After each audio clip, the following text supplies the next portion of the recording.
നമസ്തേ, കഥകളത്തി സാഗരത്തിലേക്ക് സ്വാഗതം. നമ്മളിപ്പോൾ തച്ചോളി മാണിക്കത്തോ ഒതേനക്കുറുപ്പ് മണലൂര് കുഞ്ഞിക്കുമ്പയ്ക്ക് ഊഴം വഴങ്ങിയിട്ട് തിരിച്ചു പോണ ഒരു ഭാഗത്ത് നിൽക്കുകയാണ്. അപ്പോൾ അവിടുത്തെ പെറ്റോരമ്മ അമ്മ ചോദിച്ചു, ഒതേന നെയ്യാണോ പോയത് പടിഞ്ഞാറ്റിയിലേ? ആ നമ്പ്യാർ വന്നിട്ട് ഊഴം വഴങ്ങാൻ വന്നിട്ട് പടിഞ്ഞാറ്റിയിൽ വന്നൂലോ നേരത്തെ നമ്പ്യാർ എന്ന് ഞാൻ പറഞ്ഞപ്പോൾ, ഏത് നമ്പ്യാർ? നമ്പ്യാർ ഞാനല്ലേ എന്നും പറഞ്ഞ് ആരോ പടിഞ്ഞാറ്റി കയറിയിരുന്ന ഒരുത്തനെ വെല്ലുവിളിച്ചിട്ടാണ് പോയെ. അപ്പോൾ അതേനം പറഞ്ഞു, അയാളുടെ വെല്ലുവിളി കാരണമാണ് ഞാനിവിടെ വന്നത്. അയാൾ പറഞ്ഞു, കോമൻ ഊഴം വഴങ്ങാനിരിക്കുന്ന പെൺകുട്ടിയാണെന്ന് പറഞ്ഞതാണ് കുംഭ ചിറയിൽ കുളിക്കുമ്പോൾ കാര്യക്കാർ പറഞ്ഞതാണ്. അപ്പോൾ അവന് കോമനല്ല കോരനല്ല കുഞ്ഞോദനം വന്നാലും ഊഴം വഴങ്ങാൻ സമ്മതിക്കില്ല. ഞാനാ ഊഴം വഴങ്ങാം, എന്നിട്ട് മതി മറ്റുള്ളവരുടെ ഊഴം വഴങ്ങൽ. ഈ ഇത്ര പ്രായമായ മനുഷ്യനിങ്ങനെ വെല്ലുവിളിച്ചാൽ അത് എനിക്ക് 10-24 വയസ്സുള്ളൂ, കുമ്പയ്ക്കാണെങ്കിൽ 10-13 വയസ്സ്, കൊച്ചു പെൺകുട്ടിയല്ലേ ഉള്ളു. അപ്പം എനിക്ക് തോന്നി അയാളെ കൊണ്ട് ഞാൻ തൊഴിയില്ല. അങ്ങനെയാണ് ഞാനിവിടെ വരാൻ കാരണം. അമ്മ, കോമൻ വരുന്നത് 2 ദിവസം കഴിഞ്ഞിട്ടല്ലേ, ഞാനിപ്പോൾ ഒരു ദിവസം ഊഴം വഴങ്ങിയതുള്ളൂ. ഇനി ഞാൻ അവളെ ഒരു വിധത്തിലും ഉപദ്രവിക്കില്ല. അവളുടെ പാട്ടിനെ ജീവിച്ചോട്ടെ. കോമൻ വന്ന് കോമനോട് ഞാൻ പറയാൻ സമാധാനം, ഇന്ന കാരണം കൊണ്ടാണെന്ന്. കോമൻ ഞാൻ പറഞ്ഞത് വിശ്വസിക്കും, ഞാൻ ഉപദ്രവിക്കുകയില്ലേ, ഞാൻ ഒരു ഉപദ്രവത്തിനും വരില്ല, അവർ സുഖമായിട്ട് ജീവിച്ചോട്ടെ എന്നും പറഞ്ഞ് പോയി. ഒതേനക്കുറുപ്പ് പോയിട്ടു. പക്ഷേ ഇന്നൂടെ വന്നോട്ടെ എന്ന് ചോദിച്ചു. അപ്പം കോമൻ വരും മോനെ, പിന്നെ തോന്നാ കോമന് 2 ആളും കൂടി വന്നു കഴിഞ്ഞാൽ ശരിയാവില്ലല്ലോ. കോമൻ ഇന്ന് വരാറുണ്ട്, നമുക്ക് പോവാം. 2 ദിവസം കഴിഞ്ഞ് വരുന്ന മുന്നേ. എന്തിനാ നമ്പ്യാർ വളരെ ചൊടിച്ചിട്ടാണ് പോയത്. നമ്പ്യാർ എന്തിനാ ചൊടിക്കണേ? എന്തിനു ചോടിച്ചിതു നമ്പിയാര്, നാളത്തേലൂഴം വാഴങ്ങിക്കോട്ടെ. ആരും വരില്ല എന്നുള്ള അയാളുടെ വെല്ലുവിളി കളയാനാണ് ഞാൻ ഇന്ന് വന്നത്. ഞാൻ നാളെ വരണില്ല, നാളെ നമ്പ്യാർ ഒന്ന് ഊഴം വഴങ്ങിക്കോട്ടെ അങ്ങനെ പറഞ്ഞങ്ങോട്ട് ഒതേനം പോയി. അങ്ങനെ അവിടെ നിൽക്കുന്ന നേരത്തെ ഈ കുറ്റിയാൻ നമ്പ്യാർ എന്ന് പറഞ്ഞു.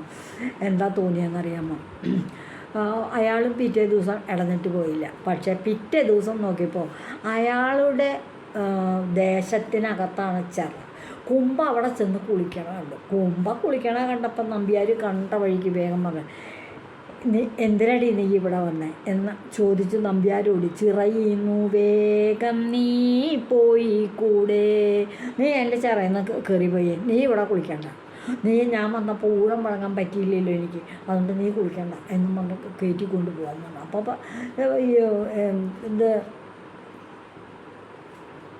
എന്ത് പറഞ്ഞു കുംഭ? അപ്പം എന്ത് പറഞ്ഞു? നല്ല വീറോടെ വേഷത്തോടു കൂടി പറഞ്ഞു, വേഗത്തിൽ ഞാൻ തൂ പോകേണ്ടിക്കിൽ. ഞാൻ ഇവിടുന്ന് വേഗത്തിൽ പോകണം എന്നാണോ നിങ്ങൾ പറയണത്? അങ്ങനെ ഞാൻ പോകണം എന്നുണ്ടെങ്കിൽ മണലൂരു വീട്ടിലെൻ്റെ ബന്ധു, എൻ്റെ ബന്ധുവായിട്ടുള്ള. അപ്പം കുംഭയുടെ ധാരണ ഈ വന്നത് തച്ചോളി ഒതേനല്ല, മണലൂരെ കോമനാണെന്നാണ്.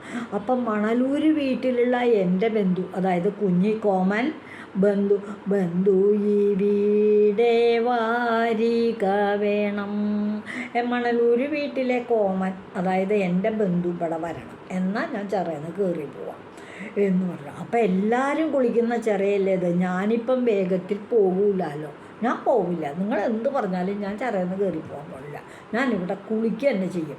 മണലൂര് വീട്ടിലെ എൻ്റെ ബന്ധു കോമൻ എൻ്റെ ഭർത്താവ് വരട്ടെ എന്നിട്ടാവാം എന്ന് നല്ല ഇതിലായിട്ട് പറഞ്ഞു. അപ്പോൾ ഉടനെ തന്നെ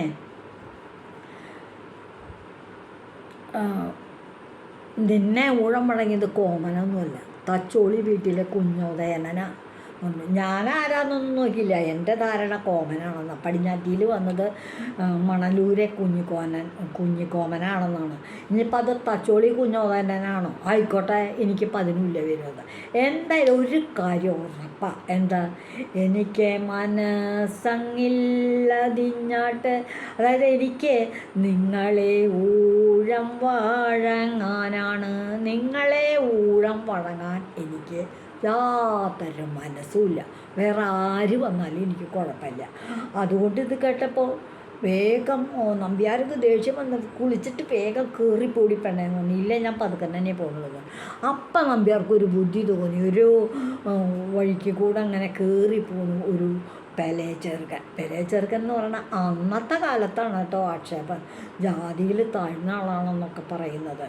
അയാൾ വന്ന് ഊഴം വഴങ്ങിയാൽ പിന്നെ ആ സ്ത്രീയെ മറ്റാരും ഊഴം വഴങ്ങില്ല. അവർ നാട് വിട്ടു പോകണം. അവർ താമസിക്കുന്ന പെലയിൽ താമസിക്കുന്ന വീടിന് പറയുന്നത് ചാള എന്നാണ്. അവരുടെ ആ ചാളയിലേക്ക് കൈപിടിച്ച് കൊണ്ടുപോകണം എന്നൊക്കെയാണ് അന്നത്തെ നിയമം സമുദായത്തിൽ. അപ്പോൾ ഉടൻ തന്നെ ഈ നമ്പ്യാർ എന്ത് ചെയ്തു എന്നറിയാമോ? വേഗം ചാളയിലെ നല്ല ചോയിച്ചക്കൻ, ചാളയിൽ ദൂരെ താമസിക്കുന്ന ആ ചോയിച്ചക്കനെ എന്ന് വെച്ചാൽ പുലയ ചെറുക്കനെയും കൂടി വിളിച്ചു വരുത്തി. എന്നിട്ട് പറഞ്ഞു, നീ വേഗം തന്നെ ഇവളെ ഞാൻ പറയണ പോലെ നീ കേൾക്കണം. ഞാൻ പറയണ പോലെ കേട്ടില്ല. അന്നൊക്കെ പേടിയാണ് ഇവരെ. നമ്പ്യാരെ ഭയങ്കര പേടിയാണ്. തമ്പുരാൻ എന്ന് പറഞ്ഞാൽ ദൈവം എന്ന് പറഞ്ഞാൽ അവർ തരണ ശിക്ഷ ചോദിക്കാൻ ആരുമില്ല. അങ്ങനെ ദേശം അതൊക്കെ എൻ്റെതാണ്. ഈ കാണുന്ന ഞാൻ പറയും പോലെ നീ കേൾക്കണം. ഈ കാണുന്ന ദേശം അതൊക്കെയും എൻ്റേതാണ്. ഈ മണലൂർ ഇവിടുത്തെ നമ്പ്യാർ പറയുകയാണ്. അതുകൊണ്ട് വേഗത്തിൽ എൻ്റെ കുടിയാന്മാരാണ് ഈ കാണുന്നവരൊക്കെ, എന്നുവെച്ചാൽ എനിക്ക് കീഴേ ഉള്ളവരാണ്. അതുകൊണ്ട് ചാളയിലെ ചോദിച്ചക്ക നീ വേഗം വന്നിട്ട് എന്ത് ചെയ്യണം? ഇവളെ വേഗത്തിൽ ചെന്നിട്ട് കൈപിടിക്കാം. കുഞ്ഞുകുമ്പ അവിടെ കുളിക്കുകയല്ലേ, വേഗത്തിൽ ചെന്ന് അവളുടെ കൈ പിടിക്കുക. ഒരു പുരുഷൻ കൈ പിടിച്ചാൽ അതിൻ്റെ അർത്ഥം എന്താ? പാണിഗ്രഹണം എന്നുവെച്ചാൽ കല്യാണം. എന്നുവെച്ചാൽ ഈ ചോദിച്ചക്കൻ ആ പെണ്ണിനെ കല്യാണം കഴിച്ച് ചാളയിലേക്ക് കൂട്ടിക്കൊണ്ടു പോന്നാ പറയണേ ഈ നമ്പ്യാരെ. ചോദിച്ചക്കൻ അങ്ങോട്ട് പേടി. കാക്കാട്ട് കുറ്റിയേരി തമ്പൂരാനേ, അവൻ ഒലോളിയിട്ടുണ്ടാ പറയണേ. കാക്കാട്ട് കുറ്റിയേരി തമ്പൂരാനേ എന്താ പറയണേ? തമ്പ്രാക്കന്മാരെന്നെ അടിക്കൂമിപ്പം. തമ്പ്രാക്കന്മാരൊക്കെ കൂടി വന്ന് എന്നെ തല്ലിക്കൊള്ളു, ഞാൻ ഈ പണിക്കൊന്നുമില്ല എന്ന് പറഞ്ഞു. അത് പറ്റില്ല. ചാളയിലെ നല്ലൊരു ചോയിച്ചക്ക, നല്ല വില ചെറുക്കനല്ലേ, നീ നിന്നാരും അടിക്കൂലോ, നിന്നൊരാളടിക്കില്ല. വേഗം പോയി കയ്യോ പിടിക്കുക. നീ വേഗം പോയി അവളുടെ കൈ പിടിച്ച് ചാളയിലേക്ക് പിടിച്ചോണ്ട് പോ. ഇത് കേട്ടപ്പോൾ പോയില്ലെങ്കിൽ ഇയാൾ ഇപ്പം തല വെട്ടും. അല്ല, പോയി ഇനിയിപ്പോൾ ആ പെൺകുട്ടിയെ പിടിച്ചുകൊണ്ട് ചാളയെ കൊണ്ടുപോയി ആരെങ്കിലും തല്ലാനൊക്കെ വരികയാണെങ്കിൽ തൻ്റെ ചാളയിലുള്ളവരെങ്കിലും കൂട്ടുണ്ടാവും. എന്തായാലും കൊണ്ടുപോകാമെന്ന് കരുതി കടവിലേക്ക് ഇറങ്ങി പടിയിൽ നിന്നുകൊണ്ട് കുളി കഴിഞ്ഞ് കയറാനായിട്ട് കാത്തു നിൽക്കണ കുഞ്ഞിക്കുമ്മയുടെ കൈ പിടിച്ച് കയറ്റിക്കൊണ്ട് നേരെ അങ്ങോട്ട് വിട്ടടിച്ച് ചാളയിലേക്കാണ് കൊണ്ടുപോയെങ്കിലോ. ചാളയുടെ മുറ്റത്ത് ചെന്നിട്ട് അമ്മയെ വിളിച്ചു, പെറ്റോരമ്മയെ വിളിച്ചു. അമ്മേ, ചോദിച്ചക്കൻ്റെ അമ്മോട് പറയണം, അമ്മോട് എനിക്കിന്ന് ഒരു തമ്പ്രാട്ടീനെ കിട്ടീനമ്മേ, എനിക്ക് ഇന്ന് ഒരു തമ്പ്രാട്ടി കിട്ടിയിട്ടുണ്ട്. ഇനി എൻ്റെ ഓളാണ് തമ്പൂരാട്ടി, അവൾ ഇനി മുതൽക്ക് എൻ്റെ ഭാര്യയാണ് അമ്മയെന്നു. 13 വയസ്സു കഴിഞ്ഞവൾക്ക്, അവൾക്ക് 13 വയസ്സ് കഴിഞ്ഞിട്ടേ ഉള്ളൂ. ഓളെ കൈവരവ് കണ്ടീനല്ലോ, അവൾക്ക് പ്രായപൂർത്തിയായിട്ടുണ്ട്. അതുകൊണ്ട് ഇത് കേട്ടപ്പോൾ അമ്മ എന്തായാലും ഇത്ര ദൂരത്തിൽ നിന്ന് ഈ നമ്പ്യാരുടെ ചിറയിൽ നിന്നും വിളിച്ചു കൊണ്ടുവന്ന് ഇവിടെ വരെ നടത്തിച്ചു കൊണ്ടുവന്ന പെൺകുട്ടിയല്ലേ, 13 വയസ്സല്ലേ ഉള്ളൂ, തൻ്റെ മകനല്ലേ കൊണ്ടുവന്നത്. ആ അമ്മയുടെ മനസ്സങ്ങോട്ട് ഉരുകി. അമ്മ എന്ത് ചെയ്തു? കഞ്ഞിയും തുവരയും എടുത്തോണ്ടിയിട്ട്, അന്ന് ചാളകളിലെ പ്രധാനമായ ഭക്ഷണം കഞ്ഞി വയ്ക്കും. നെല്ലരിയിട്ട് കഞ്ഞി വയ്ക്കും, തുവരപ്പരിപ്പ് കറി. അത് 2 രണ്ടും കൂടി എടുത്ത് കുമ്പയ്ക്കു കൊണ്ടേ കൊടുക്കുന്നല്ലോ. എത്രയായാലും ഒരു മനുഷ്യജീവിയല്ലേ, പെൺകുട്ടിയല്ലേ, തൻ്റെ മകൻ കൊണ്ടുവന്ന കുട്ടിയല്ലേ, തമ്പുരാട്ടി കുട്ടിയല്ലേ. ഉടനെ കൊണ്ടുപോയി ഭക്ഷണം കൊണ്ട് കൊടുത്തു. അങ്ങനെ അവർ അന്ന് രാത്രിയിൽ ഈ പുലയനും ഊഴം വഴങ്ങി.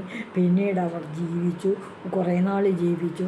6-7 മാസങ്ങൾ ജീവിച്ചു കഴിഞ്ഞപ്പോൾ കുംഭ ഗർഭിണിയായി. കുംഭ മാസം 10 തികഞ്ഞു. ഈ പുലയക്കുടികളിലുള്ള ചാളയിലുള്ള എല്ലാ മനുഷ്യരും ഏറ്റവും സ്നേഹത്തോടെ അവളെ പരിചരിച്ചു. അവളെ പ്രസവിച്ചു. നല്ലൊരു ദിവസം, നല്ലൊരു നാളിൽ, നല്ലൊരു നേരം. ആ കുംഭ പ്രസവിച്ച കുട്ടിയെ അവരുടെ എല്ലാം കണ്ണിലുണ്ണിയായിട്ട് അങ്ങോട്ട് വളർന്നു. പിന്നെയും കുംഭ അവിടെ സ്നേഹത്തോടെ സ്നേഹം അനുഭവിച്ചുകൊണ്ട് ജീവിച്ചു. ഈ പെലേജന്മാരെല്ലാവരും കൂടി കാട്ടിലേക്ക് വിറക് വെട്ടാൻ പോകും. വിറക് വെട്ടും, വിറ്റും ധാരാളം പണം സമ്പാദിച്ചു. എല്ലാം കൊണ്ടും അവർ സുഖമായി ജീവിച്ചു. പിന്നെയും കുംഭ 2 പ്രാവശ്യം കൂടെ പ്രസവിച്ചു. 2 ആൺകുട്ടികളും ഒരു പെൺകുട്ടിയുമായിട്ട് ഈ കുടിലിൽ മണലൂരിടത്തിലെ കുഞ്ഞിക്കുംഭ സുഖമായിട്ട് സ്നേഹത്തോടെ സന്തോഷത്തോടെ ജീവിച്ചു. ഉദയനൻ ഇതൊക്കെ ശ്രദ്ധിക്കുന്നുണ്ടായിരുന്നു. കുംഭയ്ക്കൊരു കഷ്ടം വരുന്നുണ്ടെന്ന്. ഒരു കഷ്ടമില്ല. പുലയൻ അവളുടെ ഭർത്താവ് അവളെ പൊന്നുപോലെ നോക്കുന്നു. വളരെ സ്നേഹനിധികളായ കുടുംബം. ഉള്ളാലെ കുറ്റിയാട്ട് നമ്പ്യാരങ്ങാൻ വന്ന് ഊഴം വഴങ്ങിയ പെൺകുട്ടിയുടെ കഥ കഴിഞ്ഞു പോയി. അവൾ കഷ്ടപ്പെട്ടു പോയെന്ന്. ഇതൊന്നും കൂടാണ്ട് നല്ലൊരു പുലയ ചെറുകൻ അവളെ കൊണ്ടുപോയി, അതിൻ്റെ പേരിൽ കൊണ്ടുപോയി നോക്കി. കുടുംബമായിട്ട് ജീവിക്കണ്ടല്ലോ. തന്നെ മൂച്ചിനെ വാശി പിടിപ്പിച്ചുകൊണ്ടാണ് താൻ ഒരു ദിവസം ഊഴം വഴങ്ങാൻ പോയത്. പിന്നെ ഒരു ഉപദ്രവത്തിനൊക്കെ പോയിട്ടുമില്ല. ഇതാണ് ഉദയനനും മണലൂര് കുഞ്ഞിക്കുംഭയും തമ്മിലുള്ളൊരു ബന്ധം. ഉദയനൻ്റെ വാശിക്ക് ചെയ്ത കാര്യമാണ്. പക്ഷെ സംരക്ഷിക്കപ്പെട്ടു ആ പെൺകുട്ടി, ഇല്ലേ? ജാതിമത വ്യത്യാസങ്ങളൊന്നുമില്ലാതെ എല്ലാവരെയും സ്നേഹിക്കുന്ന, ഒരുപോലെ കാണുന്ന ഒരു വലിയ മനസ്സ് ഉദയനക്കുറുപ്പിന് ഇല്ലേ? ഇല്ലെങ്കിൽ അപ്പം തന്നെ ഉറുമിവാളും കൊണ്ടുപോയി പെലച്ചെറുക്കൻ്റെ കഴുത്ത് കണ്ടിക്കാഞ്ഞു. അങ്ങനെയല്ലല്ലോ ചെയ്ത്. ശ്രദ്ധിച്ചു. കുഞ്ഞിക്കുംഭയെ സംരക്ഷിക്കുന്നു. സ്നേഹമുള്ളിടത്ത് ഉദയനക്കുറുപ്പ് കൂടെയുണ്ട്. അതും അദ്ദേഹത്തിൻ്റെ മനസ്സിൻ്റെ ഒരു നന്മയായി കരുതിയെ കണ്ടാൽ മതി കേട്ടോ.